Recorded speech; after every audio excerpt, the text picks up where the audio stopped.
I was born in Zimbabwe and I grew up in a city that is a few kilometers away from Harare. The only memory that I have of mental illness is that of people who were homeless and who would be responding to unseen stimuli. Fast forward a couple of years, I went to live in England and I worked in mental health. And I remember hearing the word schizophrenia, and I'd never heard that word before. And it intrigued me and led me to studying mental health. So I'm a registered mental health nurse by profession. And as years went by, I saw people of African descent experiencing mental health.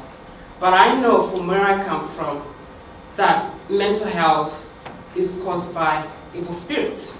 Someone has cast a spell on you, or you're unfortunate. And I would see people coming through the services and not understand what was going on. But my training in mental health nursing and my experience in working in the services, it didn't tally. And for some reason, because I didn't have a memory of mental illness, there is no word for depression where I come from. There is no word for schizophrenia where I come from. All there is you're mad. And I know other people who've experienced mental illness from where I come from. They don't understand it too. They go to church, they're told to pray. Some are told to go to traditional healers, and it doesn't work.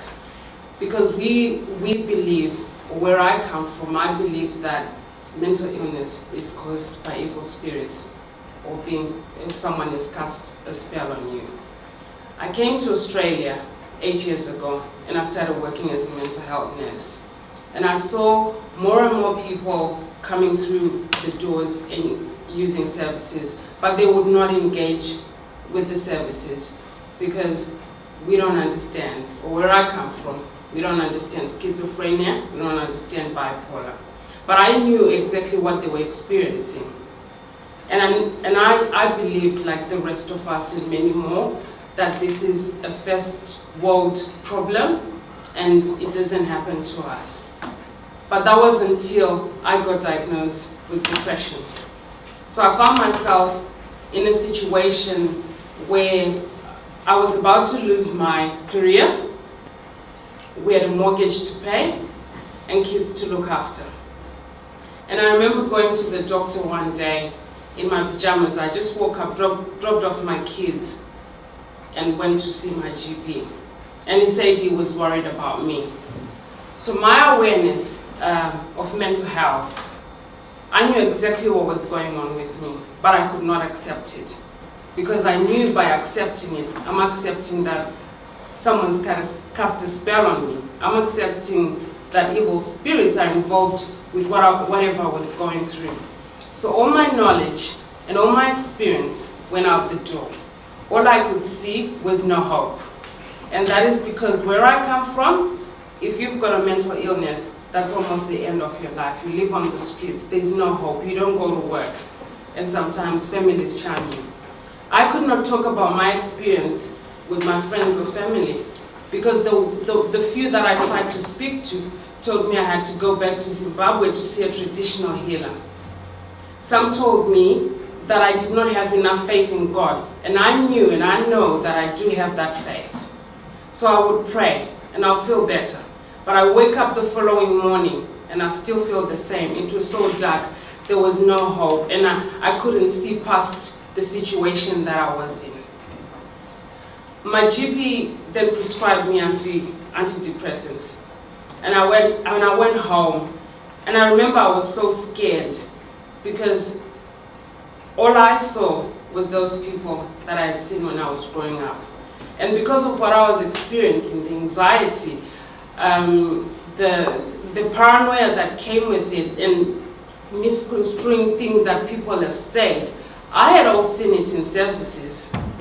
So I knew I was going down, but I didn't know if I'd be able to get back up again. So I was referred to a psychologist, Dr. Kevin. I wish he was here today. And he asked me about my religion, and he knew how important it was for me. And every time that I saw him, he would ask me about the sermons at church, whether I'd gone to church. So I started going to church because that was where I would find hope. And he used that hope to help me get better. He understood that my spirituality was very important to me. He did not believe, and he told me that, but he still supported me in my beliefs. I did not feel judged, and I stopped believing that what I was experiencing was caused by evil spirits, or someone had cast a spell on me and they don't want me to succeed.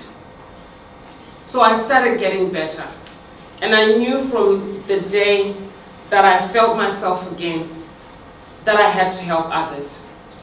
Because people have committed suicide in my community, people are going through depression, and we all think, most of them think, that it's caused by evil spirits.